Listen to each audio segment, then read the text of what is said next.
मैं आपको साइंस के क्वेश्चन करवाऊंगा जो आपके लिए बहुत ही ज़बरदस्त साबित होंगे।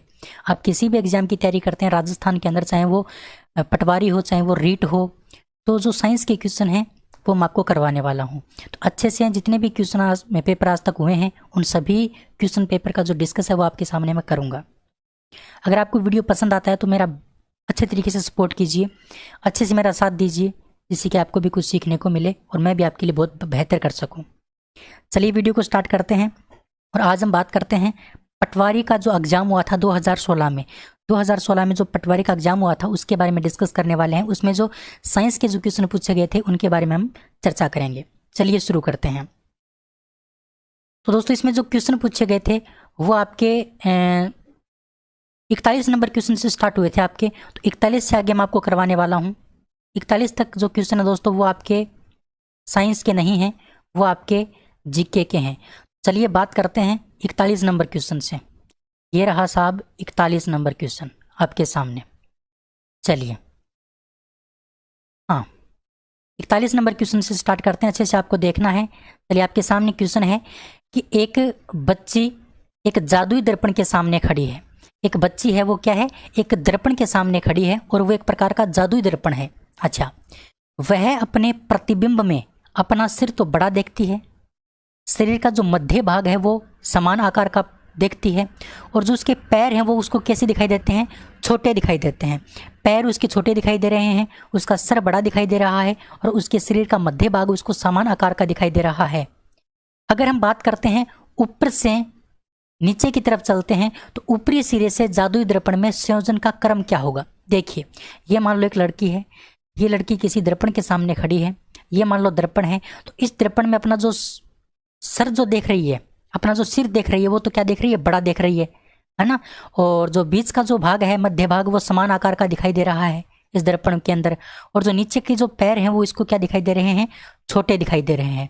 अब आपको पता होना चाहिए कि दर्पण में प्रतिबिंब दिखेगा और प्रतिबिंब वास्तविक प्रतिबिंब से बड़ा किस दर्पण के अंदर दिखता है, तो आपको पता होना चाहिए अवतल दर्पण के अंदर। अवतल दर्पण में वास्तविक प्रतिबिंब का वास्तविक बिंब का बड़ा प्रतिबिंब दिखता है। कहने का मतलब जो अवतल दर्पण होता है ना, अवतल दर्पण वो छोटी वस्तु का क्या करता है, बड़ा प्रतिबिंब बनाता है, और जो समतल दर्पण होता है वो बराबर का प्रतिबिंब बनाता है, और जो उत्तल दर्पण होता है वो क्या करता है, बड़ी वस्तु का छोटा प्रतिबिंब बनाता है। तो इसमें कौन सा संयोजन हो जाएगा, ऊपर तो अवतल हो जाएगा, बीच में हो जाएगा आपका समतल और नीचे हो जाएगा आपका उत्तल। तो इसका आंसर आपका करेक्ट हो जाएगा ऑप्शन नंबर 4। ऑप्शन नंबर 4 इसका क्या होगा, बिल्कुल करेक्ट होगा। तो ये आपका ऑप्शन नंबर 4 क्या है, बिल्कुल राइट है। आया होगा आपको समझ में, बिल्कुल। तो इसी प्रकार से हम समझ के चलेंगे जिससे आपको सारे जो कंसेप्ट हैं वो क्लियर हो जाएं और अच्छे से आप एग्जाम के अंदर क्वेश्चनों को अटेम्प्ट कर सको। चलिए अगले क्वेश्चन की बात करते हैं। 42 नंबर क्वेश्चन आपके सामने है कि किसी निकट दृष्टि दोष से पीड़ित व्यक्ति का दूर बिंदु नेत्र के सामने 80 सेंटीमीटर दूरी पर है। यानी दूर बिंदु का जो मान दे रखा है वो क्या दे रखा है, आपका 80 सेंटीमीटर दे रखा है। और इस दोष को संशोधित करने के लिए आवश्यक लेंस की प्रकृति तथा क्षमता क्या होगी। इसमें आपको 2 क्वेश्चन पूछे हैं, एक तो आपको लेंस का नाम पूछा है और एक इसकी आपको क्षमता पूछी है। चलिए पहले हम लेंस की प्रकृति की बात करते हैं, यानी निकट दृष्टि दोष में किस प्रकार का लेंस काम आता है। देखिए मेरे दोस्तों, यानी पहले आपको समझना है निकट दृष्टि दोष होता क्या है। निकट दृष्टि दोष होता है जिसमें दूर की वस्तु दिखाई न दे, जिसमें दूर की वस्तु दिखाई न दे उसको हम क्या बोलते हैं, निकट दृष्टि दोष बोलते हैं।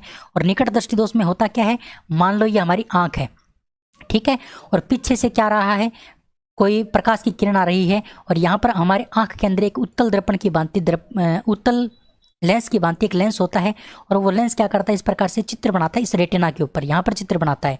लेकिन जब निकट दृष्टि दोष हो जाता है किसी व्यक्ति के, तो ये प्रतिबिंब जो है ना, ये इस रेटिना के ऊपर न बन के कहाँ बन जाता है, आगे बन जाता है। आगे क्यों बन जाता है, क्योंकि ये जो लेंस है ना, ये लेंस ये प्रकाश किरणों को ज़्यादा अपवर्तित कर देता है, इस प्रकार से ज़्यादा अपवर्तित करके, और यहीं पर क्या कर देता है, आपस में इनको मिला देता है, और यहीं पर क्या हो जाता है, प्रतिबिंब बन जाता है। अब इस मतलब समस्या को खत्म करने के लिए हमें क्या करना पड़ेगा, ये जो प्रकाश किरणें है ना, ये प्रकाश किरणें इस प्रकार से आए कि ये प्रकाश किरणें यहाँ पर जाके मिले तो प्रतिबिंब सही बन जाएगा। इसके लिए हमें क्या करना पड़ता है, यहाँ पर एक अवतल लेंस का प्रयोग करना पड़ता है। किसका प्रयोग करना पड़ता है, अवतल लेंस का। तो आप ये बात अच्छे से ध्यान रखोगे कि जो निकट दृष्टि दोष होता है उसमें किस दर्पण की किस लेंस की आवश्यकता होती है, तो अवतल लेंस की आवश्यकता होती है, अवतल लेंस की। अब आपका ये नहीं हो सकता और ये नहीं हो सकता क्योंकि इसमें क्या दे रखा है, उत्तल लेंस दे रखा है। अब बात आती है इन दो की। अब देखो दोस्तों, आपको सूत्र लगा के निकालने की आवश्यकता नहीं है, आप सीधा ही इसका अनुमान लगा सकते हो। लेंस तो अवतल है। अब अवतल लेंस जो होता है, अवतल लेंस, उसकी जो दूरी होती है, कौन सी दूरी, फोकस दूरी। ये जो दूरी होती है इसको फोकस दूरी बोलते हैं। जो दूर बिंदु और जो निकट बिंदु होता है उसको हम क्या बोलते हैं, फोकस दूरी बोलते हैं। तो किसी भी लेंस की जो फोकस दूरी होती है वो कैसी होती है, हमेशा ध्यान रखना मेरे प्यारे दोस्तों, उसकी जो दूरी होती है अवतल लेंस की वो हमेशा माइनस की होती है। किसकी होती है, माइनस की। तो अगर ये दूरी माइनस की है तो इसके हम अगर माइनस लगा देंगे तो इसका उत्तर भी क्या आएगा, माइनस में आएगा। इसलिए इसका करेक्ट आंसर क्या हो जाएगा आपका, इसका करेक्ट आंसर हो जाएगा आपका ऑप्शन नंबर 2। ऑप्शन नंबर 2 आपका क्या हो जाएगा, बिल्कुल करेक्ट आंसर हो जाएगा। वैसे आप निकाल भी सकते हो 1.25 कैसे आया, तो 1.25 आपका आएगा। यानी किसी भी लेंस की क्षमता निकालने के लिए, क्षमता को हम लिखते हैं P से, P का सूत्र होता है 1/f। और ये जो f होता है ये आपको मीटर में लेना पड़ता है। किसके अंदर लेना पड़ता है, मीटर में लेना पड़ता है। तो P बराबर 1/f, f का मान किसके अंदर है, सेंटीमीटर में। इसको आप मीटर में चेंज करोगे तो क्या आ जाएगा, देखो 80/100 करेंगे तो ये आपका हो जाएगा 4/5। ये आपका 4/5 आएगा यहाँ पर, ये 4/5। अब इसको हम चेंज करेंगे तो 5/4 हो जाएगा, और 5 में 4 का भाग देंगे तो क्या आएगा, 1.25 आएगा। और आगे डी क्यों लगा रखा है, क्योंकि डी का मतलब डायोप्टर होता है, और डायोप्टर क्या है, लेंस क्षमता का सूत्र है। और ये जो दूरी होती है ये माइनस की होती है, इसलिए इसके क्या हो जाएगा, माइनस का चिन्ह भी लग जाएगा। तो आपको ऑप्शन नंबर बी क्या हो जाएगा, बिल्कुल करेक्ट हो जाएगा। तो उम्मीद कर सकता हूँ ये क्वेश्चन आपको अच्छे से समझ में आ गया होगा। चलिए भाई अगले क्वेश्चन की बात करते हैं। 43 नंबर क्वेश्चन आपके सामने है। 43 नंबर क्वेश्चन बोल रहा है कि किसी विद्युत धारावाही सीधी लंबी परिनालिका के भीतर जो चुंबकीय क्षेत्र होता है वो कैसा होता है। भाई कोई इस प्रकार की नलिका है, इस प्रकार की कोई नलिका है, इस नलिका में जो चुंबकीय क्षेत्र है वो इस पूरी नलिका के अंदर चुंबकीय क्षेत्र कैसा होगा, शून्य होगा, या फिर सिरों की ओर जाने पर घटेगा, या फिर सिरों की ओर जाने पर बढ़ेगा, या फिर सभी बिंदुओं पर समान रहेगा। तो ध्यान रखना, जो एक विद्युत धारावाही जो सीधी नली होती है, परिनालिका जो होती है, उसमें सभी बिंदुओं के ऊपर क्या होता है, समान चुंबकीय क्षेत्र होता है। सभी बिंदुओं पर समान चुंबकीय क्षेत्र होता है, ये बात हमेशा आपको ध्यान रखनी है। किसी भी धारावाही सीधी लंबी नलिका के बारे में अगर आपको बात करें और चुंबकीय क्षेत्र की अगर बात करें तो आपका क्या हो जाएगा, सभी बिंदुओं पर समान चुंबकीय क्षेत्र हो जाएगा। इसका मतलब ऑप्शन नंबर आपका डी क्या हो जाएगा, बिल्कुल करेक्ट हो जाएगा। ठीक है, इसी प्रकार से बात करते हैं 44 नंबर क्वेश्चन के।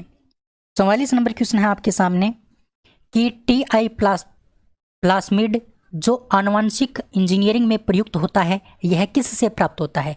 दोस्तों आनुवंशिक इंजीनियरिंग क्या होती है, जैसे आपने देखा होगा बायोटेक्नोलॉजी आप बोल सकते हैं इसको, या जैव प्रौद्योगिकी बोल सकते हैं, या फिर इसको ये मान सकते हैं कि मान लो कोई पौधा है, ये कोई पौधा है और इस पौधे की अच्छी किस्म प्राप्त करनी है तो इसमें कुछ क्या कर देते हैं, हम चेंजमेंट कर देते हैं, तो हमें अच्छी किस्म क्या हो जाती है, प्राप्त हो जाती है। यानी किसी भी कृत्रिम विधि के द्वारा हम किसी पौधे में कुछ अच्छी किस्मों को मिला दें तो हमें जितने भी पौधे प्राप्त होंगे वो क्या होंगे, सभी अच्छी किस्म के ही प्राप्त होंगे। इसको बोलते हैं आनुवंशिक इंजीनियरिंग, यानी इसके जीन में कुछ परिवर्तन कर देते हैं। तो जीन में परिवर्तन करने के लिए टाई प्लाज्मिड नाम का एक क्या होता है, पदार्थ काम आता है। वो किससे प्राप्त होता है, तो दोस्तों वो आपको प्राप्त होता है एक बैक्टीरिया से, और उस बैक्टीरिया का नाम है एग्रोबैक्टीरियम ट्यूमिफेसियंस। ध्यान रखना, बहुत अच्छा क्वेश्चन है। एग्रोबैक्टीरियम ट्यूमिफेसियंस से क्या होता है, हमें टाई प्लाज्मिड प्राप्त होता है जो आनुवंशिक इंजीनियरिंग में काम आता है। तो ऑप्शन नंबर आपका क्या हो जाएगा, 4 नंबर बिल्कुल करेक्ट हो जाएगा। ऑप्शन नंबर 4 आपका क्या होगा, इसका बिल्कुल करेक्ट होगा। ठीक है, चलिए आगे बढ़ते हैं अगले क्वेश्चन की ओर। 45 नंबर क्वेश्चन आपके सामने ये रहा।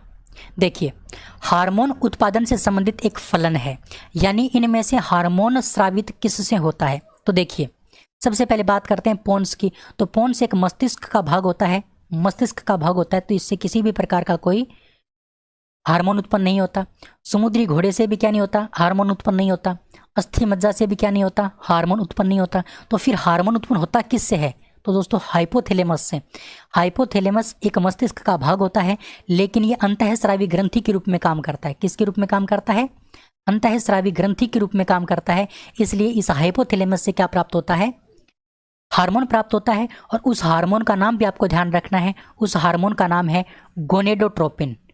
गोनेडोट्रोपिन नाम का जो हार्मोन है वो किससे प्राप्त होता है, वो इस हाइपोथैलेमस से प्राप्त होता है।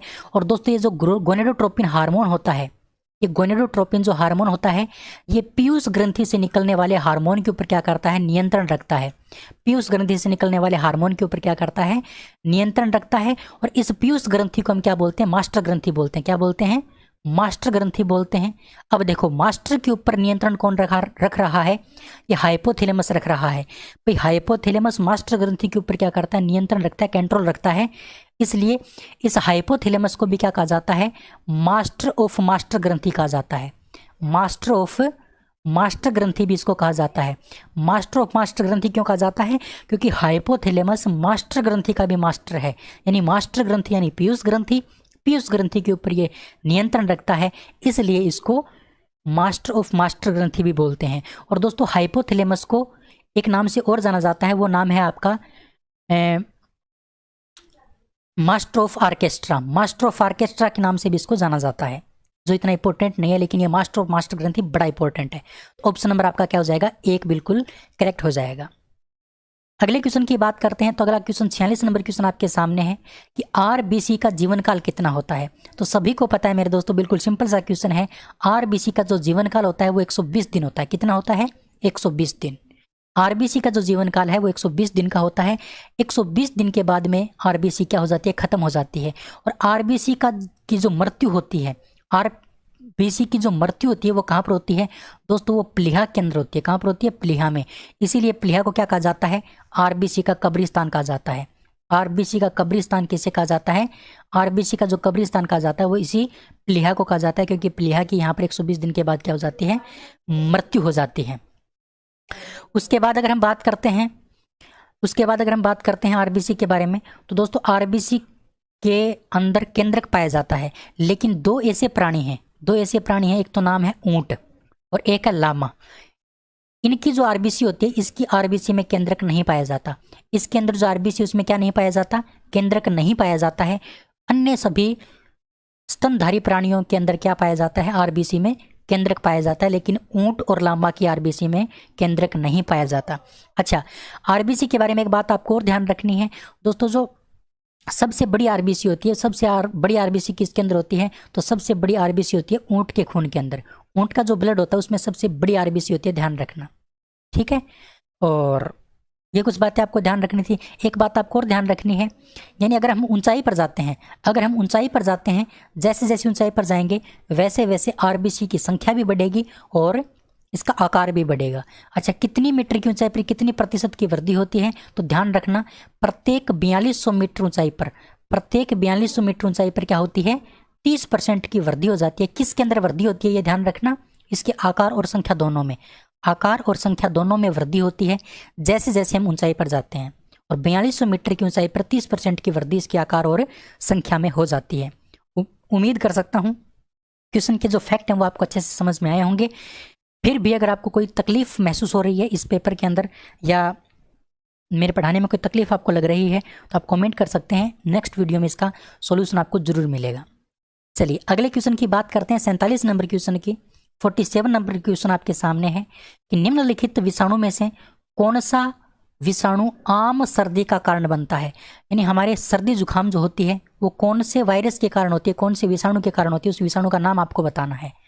तो जो आम हमारे सर्दी जुकाम जो होती है वो राइनो विषाणु के कारण होती है। किसके कारण, राइनो वायरस के कारण।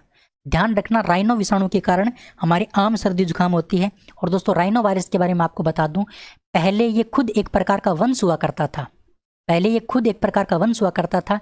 इस राइनो वायरस के कई प्रकार के वायरस हुआ करते थे, ठीक है। लेकिन ये मान्यता अब क्या कर दी गई है, रद्द कर दी गई है। अब इस राइनो वायरस का एक नया वंश बनाया गया है और उस वंश का नाम है एंटेरो वायरस। क्या नाम दिया गया है उसको, एंटेरो वायरस नाम दिया गया है। ध्यान रखना, एंटेरो वायरस का ये क्या है, विषाणु माना जाता है आपका राइनो वायरस। लेकिन पहले खुद का ही इसका ये राइनो वायरस एक प्रकार का वंश था, लेकिन इस मान्यता को खारिज कर दिया गया और फिर इसके नए वंश की खोज की गई और उस वंश का नाम आपको ध्यान रखना है एंटेरो वायरस। उम्मीद कर सकता हूँ ये सारी बातें आपको समझ में आई होंगी। आगे बढ़ सकते हैं नेक्स्ट क्वेश्चन की ओर। चलिए 48 नंबर क्वेश्चन आपके सामने है कि निम्नलिखित में से कौन से पादप से कीटनाशी पाइरेथ्रम बनाया जाता है। उस पौधे का आपको नाम बताना है जिससे कीटनाशी पाइरेथ्रम बनाया जाता है। तो कीटनाशी पाइरेथ्रम जो बनाया जाता है आपका, वो बनाया जाता है मेरे प्यारे दोस्तों क्राइसेंथीमम से। किससे बनाया जाता है? क्राइसेंथीमम से बनाया जाता है। ऑप्शन नंबर आपका जो 2 है वो क्या हो जाएगा? बिल्कुल करेक्ट हो जाएगा। क्राइसेंथीमम से आपका कीटनाशी पाइरेथ्र बनाया जाता है। ध्यान रखना, बड़ी इंपॉर्टेंट बात है। ऑप्शन नंबर 2 आपका क्या है? बिल्कुल करेक्ट है। चलिए आगे बात करते हैं 49 नंबर क्वेश्चन की, 49 नंबर क्वेश्चन की। बड़ा इंपॉर्टेंट क्वेश्चन है कि जब एन प्रतिरोध कितने हैं आपके? एन है, और प्रत्येक प्रतिरोध का मान क्या है आपका? आर है, और इसको किस क्रम में जोड़ा गया है? समांतर क्रम में जोड़ा गया है। तब परिणामी प्रतिरोध का मान क्या प्राप्त हुआ आपको? एक्स प्राप्त हुआ। जब यही एन प्रतिरोधों को हम श्रेणी क्रम में जोड़ दें तो कुल प्रतिरोध कितना प्राप्त होगा, यानी इस परिणामी प्रतिरोध का मान कितना प्राप्त होगा? देखिए, हमें प्रतिरोधों की संख्या कितनी दे रखी है? एन संख्या दे रखी है, और प्रतिरोध का मान कितना दे रखा है? आर दे रखा है। ठीक है, और समांतर क्रम में जोड़ने पर इसका आंसर क्या आया आपका? एक्स आया। ये हमें कुछ दे रखा है, और हमें पूछा है कि इन्हीं एन प्रतिरोधों को और आर परिणाम के प्रतिरोधों को हम किस क्रम में जोड़ दें?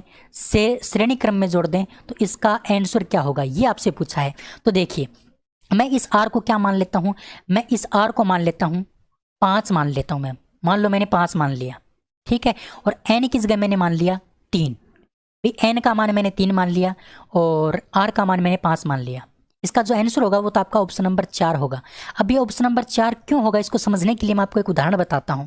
देखिए, मान लो हमारे पास 5 ओम के 3 प्रतिरोध हैं। 5 ओम के कितने हैं? 3 प्रतिरोध हैं। ये 3 1 2 3, ये तो क्या हो गया? एन का मान हो गया, और ये 5 क्या हो गया आपका? आर का मान हो गया। अब इनको किस क्रम में जोड़ना है? श्रेणी क्रम में जोड़ना है। अच्छा, इनको श्रेणी क्रम में जोड़ेंगे तो सीधा ही जोड़ेंगे। कितना आंसर आएगा आपका? 15 आंसर आएगा। 15 आंसर आ गया। लेकिन इस 15 को हम किस प्रकार से लिख सकते हैं? देखो, 15 को हम इस प्रकार से लिख सकते हैं 3 की स्क्वायर इंटू 1/3 3 की स्क्वायर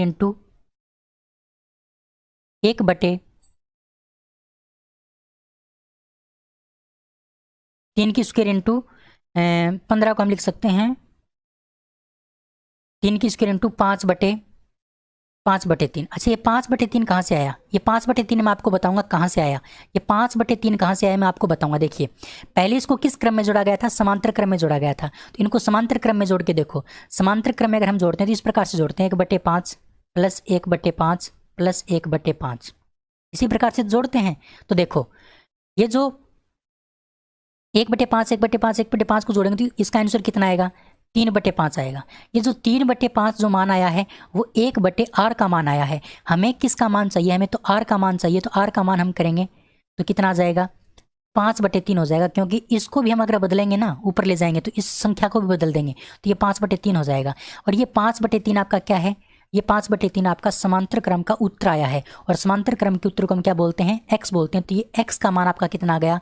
5/3 आ गया। तो अब इस सूत्र में हम रखने की कोशिश करते हैं। देखिए, n का मान आपको पता है कितना है? 3 है। 3 की मैंने क्या कर दी? स्क्वायर कर दी। 3 की मैंने स्क्वायर कर दी क्योंकि यहाँ पर स्क्वायर दे रखा है। आपस में गुणा कर दिया क्योंकि इसके बीच में कोई चिन्ह नहीं है। और x का मान कितना है आपका? 5/3 है। 5/3 है। तो इसको हम काट देंगे तो कितना आएगा? 5 दिया 15 आएगा। देखो, इस सूत्र के अनुसार हम करते हैं तो भी 15 आंसर आता है, और इस सीधा डायरेक्ट करते हैं तो भी क्या आता है आपका? 15 आंसर आता है। तो ध्यान रखना, इसका करेक्ट आंसर आपका जो होगा वो क्या होगा? ऑप्शन नंबर 4 होगा। n² x आपका क्या होगा? बिल्कुल करेक्ट होगा। ठीक है, चलिए आगे बढ़ते हैं। नेक्स्ट क्वेश्चन आपके सामने है कि रोग प्रतिकारक होते हैं, इनके बारे में आपको बताना है। रोग प्रतिकारक क्या होते हैं? तो ध्यान रखना, जो रोग प्रतिकारक जो होते हैं उनको कहा जाता है ग्लोबुलिन्स। क्या कहा जाता है? ग्लोबुलिन्स कहा जाता है, या फिर गामा ग्लोबुलिन्स भी बोल सकते हैं। क्या बोल सकते हैं? Gamma globulins. एक प्रकार की ये क्या होती है? एंटीजन होते हैं हमारे, एक प्रकार की ये प्रतिरक्षा तंत्र होता है, एक प्रकार का प्रतिरक्षा तंत्र, या फिर इसको हम बोल सकते हैं एंटीबॉडी। क्या बोल सकते हैं? एंटीबॉडी। एंटीबॉडी का एक प्रकार है, एंटीबॉडी का एक प्रकार है ग्लोबुलिन्स, गामा ग्लोबुलिन्स। और यही गामा ग्लोबुलिन्स हमें क्या करते हैं? रोग प्रतिकारक का काम करते हैं, हमारे शरीर में रोग प्रतिरोधक क्षमता बढ़ाने का कार्य करते हैं। ठीक है, तो ऑप्शन नंबर एक आपका क्या होगा? बिल्कुल करेक्ट होगा। आगे बढ़ते हैं। अगला क्वेश्चन आपके सामने है, देखिए क्वेश्चन आपके सामने है कि निम्नलिखित अभिक्रिया, ये आपको दे रखी है NH3+5O2, इसके आगे अभिकारक तो आपका ये हो गया। इसका उत्पाद आपको दे रखा है नाइट्रोजन ऑक्साइड और जल, ये आपको दे रखा है। तो हम आपको ये पूछा है कि ये कौन सी अभिक्रिया है। तो देखिए ये समझने की कोशिश करते हैं, ये उदासीनीकरण अभिक्रिया नहीं है, क्योंकि उदासीनीकरण अभिक्रिया में क्या होता है? अम्ल और क्षार आपस में क्रिया करते हैं, अम्ल प्लस क्या करते हैं? क्षार आपस में क्रिया करते हैं और लवण और जल का निर्माण करते हैं, लवण और जल का निर्माण करते हैं। लेकिन इसमें ये लवण नहीं है, जल तो है लेकिन ये लवण नहीं है। इसका मतलब ये क्या नहीं हो सकती? उदासीनीकरण अभिक्रिया नहीं हो सकती। ये संयोजन अभिक्रिया भी नहीं हो सकती। संयोजन का मतलब क्या होता है? जुड़ना, यानी दो अभिकारक आपस में जुड़ के एक का निर्माण करते हैं। तो ये कंडीशन भी नहीं है, क्योंकि इस साइड भी दो हैं और इस साइड भी ये दो हैं, तो ये संयोजन भी नहीं है। तो ये दोनों तो हो नहीं सकते। अब बात बची है विस्थापन और अपचयन की। अच्छा, विस्थापन की अगर हम बात करते हैं तो विस्थापन में क्या होता है?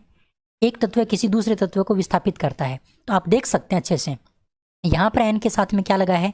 H लगा है, और यहाँ पर N के साथ में क्या लगा है? O लगा है। कहने का मतलब इस ऑक्सीजन ने क्या कर दिया? इस हाइड्रोजन को विस्थापित कर दिया। इस ऑक्सीजन ने क्या कर दिया? इस हाइड्रोजन को विस्थापित कर दिया। कहने का मतलब यहाँ पर विस्थापन हुआ है। तो ये किस प्रकार की अभिक्रिया हो गई? विस्थापन अभिक्रिया हो गई। किस प्रकार की अभिक्रिया हो गई? ये विस्थापन अभिक्रिया हो गई। अच्छा, विस्थापन के अलावा भी अभिक्रिया हो सकती है क्या? बात करते हैं हम अपचयन की।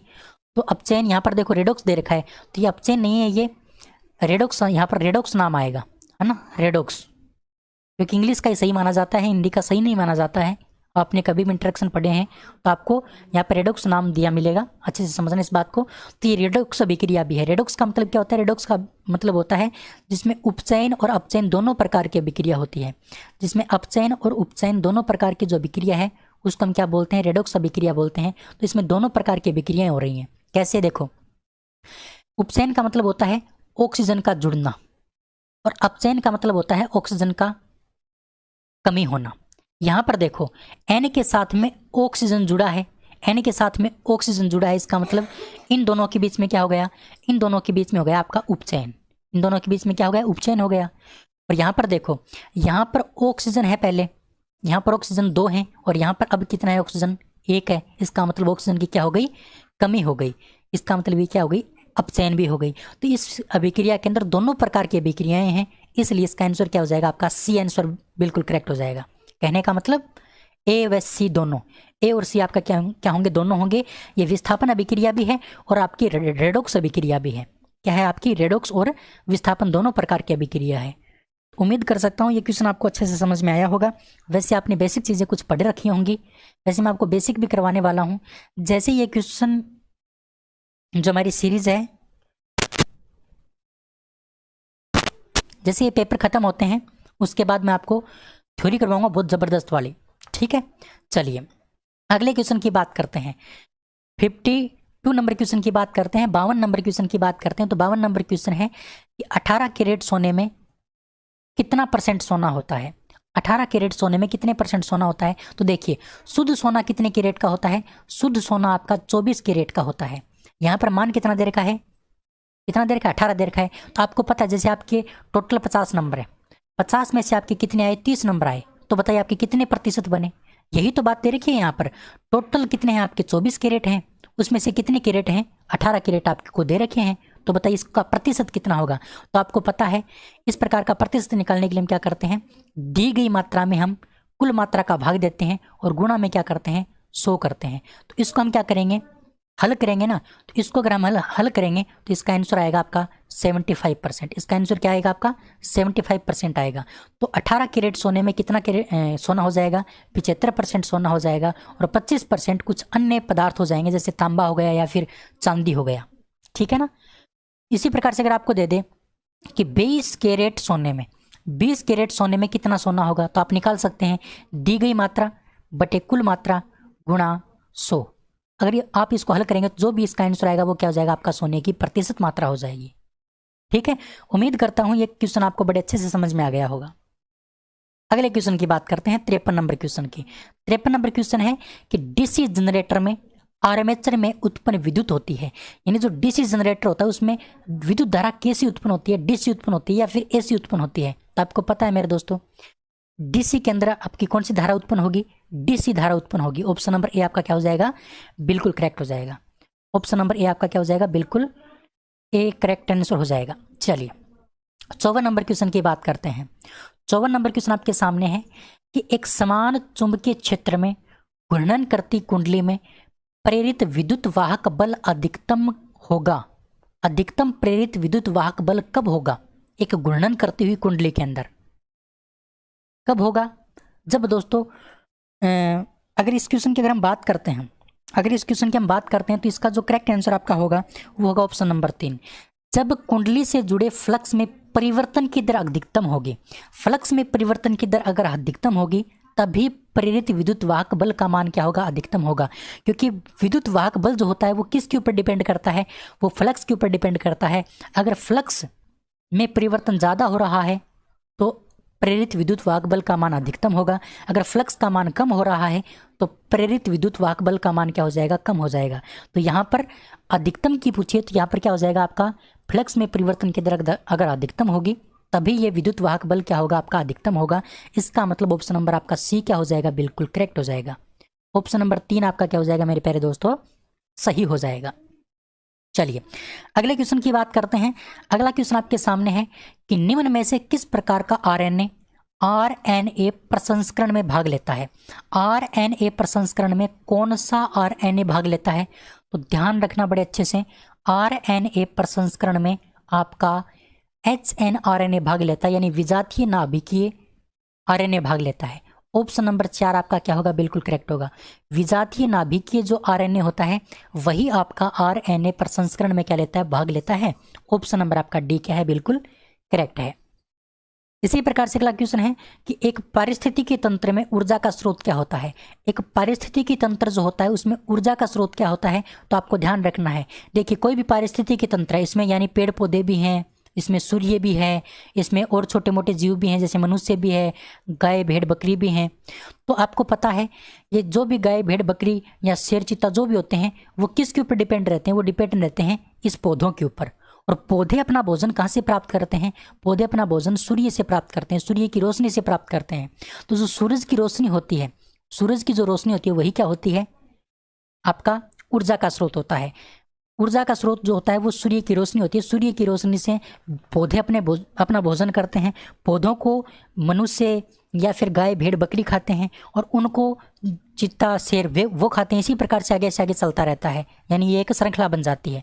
तो महत्वपूर्ण जो स्रोत होता है वो आपका क्या होता है, सूरज की रोशनी होती है। ऑप्शन नंबर आपका जो 2 है वो क्या हो जाएगा, बिल्कुल करेक्ट हो जाएगा। ठीक है, चलिए आगे बढ़ते हैं। अगले क्वेश्चन की बात करते हैं 57 नंबर क्वेश्चन की। 57 नंबर क्वेश्चन आपके सामने है कि प्राकृतिक गैस का मुख्य घटक क्या होता है। तो प्राकृतिक गैस के अंदर 75% आपका CH4 होता है और CH4 को बोलते हैं मीथेन गैस। क्या बोलते हैं, मीथेन बोलते हैं। तो किसी भी प्राकृतिक गैस का जो मुख्य घटक होता है वो आपका होता है मीथेन। ऑप्शन नंबर ए आपका क्या होगा, बिल्कुल करेक्ट होगा। ऑप्शन नंबर ए आपका क्या होगा, बिल्कुल करेक्ट होगा। चलिए आगे बढ़ते हैं, अगले क्वेश्चन की बात करते हैं। 58 नंबर क्वेश्चन की बात करते हैं। देखिए 58 नंबर क्वेश्चन आपके सामने है कि एक 4 हेनरी की कुंडली में प्रेरित विद्युत वाहक बल 16 वोल्ट है। यानी प्रेरित विद्युत वाहक बल को हम बोलते हैं ई से डिनोट करते हैं। किससे डिनोट करते हैं, ई से। तो ई का मान हमें 16 वोल्ट दे रखा है और इस हेनरी कुंडली जो होती है, कुंडली की जो हेनरी में जो मान होता है उसको हम बोलते हैं एल। उसको हम किससे डिनोट करते हैं, एल से डिनोट करते हैं। और दोस्तों धारा में परिवर्तन की दर हमें पूछी है, तो परिवर्तन की दर को हम किससे डिनोट करते हैं, DI/dt। DI/dt से क्या करते हैं, धारा की परिवर्तन की दर को मतलब डिनोट करते हैं। तो देखिए विद्युत वाहक बल का जो सूत्र होता है वो होता है आपका E बराबर L into DI/dt। L into DI/dt। यहाँ पर E का मान हमें 16 दे रखा है, L का मान हमें 4 हेनरी दे रखा है, गुना DI/dt का मान हमें पूछा है। di/dt का मान हमें पूछा है, तो हम क्या करेंगे, di/dt का मान ज्ञात करने के लिए इस 4 को हम क्या कर देंगे, इसके भाग में भेज देंगे, और इसके भाग में भेजेंगे तो उत्तर किसका क्या आएगा, 4 आएगा। ऑप्शन इसका 4 ampere per second, 4 ampere per second इसका क्या हो जाएगा, आपका बिल्कुल करेक्ट आंसर हो जाएगा ऑप्शन नंबर 4। ऑप्शन नंबर 4 आपका क्या होगा, बिल्कुल करेक्ट होगा। तो बड़ी अच्छे से मैंने आपको बताया, ये समझ में आपको आ गया होगा। ये सूत्र आपको ध्यान रखना है, ये सूत्र बड़ा इंपॉर्टेंट है, ध्यान रखना। इसी प्रकार से बात करते हैं नेक्स्ट क्वेश्चन की। तो नेक्स्ट क्वेश्चन है कि पीसीआर से जांच किसकी होती है। पीसीआर से किसकी जांच होती है, तो पीसीआर से जो जांच होती है दोस्तों वो होती है एचआईवी की। एचआईवी की जो जांच होती है वो किसके द्वारा होती है, पीसीआर जांच के द्वारा होती है। और पीसीआर का फुल फॉर्म जो होता है वो होता है polymer chain reaction. Polymer chain reaction, इसकी फुल फॉर्म भी आपको ध्यान रखना है, polymer chain reaction. Polymer chain reaction के द्वारा किसकी जांच होती है, एचआईवी की जांच होती है। ठीक है, बिल्कुल। इसी प्रकार से बात करते हैं अगले क्वेश्चन की, 60 नंबर क्वेश्चन की। तो आपका 60 नंबर क्वेश्चन है कि शरीर की सबसे बड़ी रक्तवाहिका निम्न में से कौन सी है। शरीर की सबसे बड़ी रक्तवाहिका कौन सी है, तो सबसे बड़ी रक्तवाहिका की अगर हम बात करते हैं तो दोस्तों महाधमनी। महाधमनी इसका क्या हो जाएगा, बिल्कुल करेक्ट आंसर हो जाएगा। महाधमनी ही क्या है दोस्तों, सबसे बड़ी रक्तवाहिका है। ठीक है, तो उम्मीद कर सकता हूँ क्वेश्चन आपको समझ में आया होगा। तो दोस्तों 41 से लेकर 60 तक, 41 से लेकर 60 तक 20 क्वेश्चन इस पेपर में आपके आए थे 2016 में। 2016 में जो आपका पटवार का जो एग्जाम हुआ था उसका पेपर मैंने आपको हल करवाया है। तो उम्मीद करता हूँ आपको समझ में आया होगा। फिर भी अगर आपको कोई डाउट लग रहा है, कोई भी आपको दिक्कत हो रही है समझने में, तो आप मेरे को कमेंट कर सकते हैं इस वीडियो में। उसके बाद जो मैं आपको वीडियो दूंगा उसमें आपको इसकी क्या मिलेगी, कमी दूर करी हुई मिलेगी। चैनल को आप सब्सक्राइब कर लीजिए, बेल आइकन को प्रेस कर लीजिए। आज की इस वीडियो में इतना ही, अगली वीडियो में फिर मिलते हैं। तब तक के लिए जय हिंद, जय Bharat, thank you, bye bye, take care.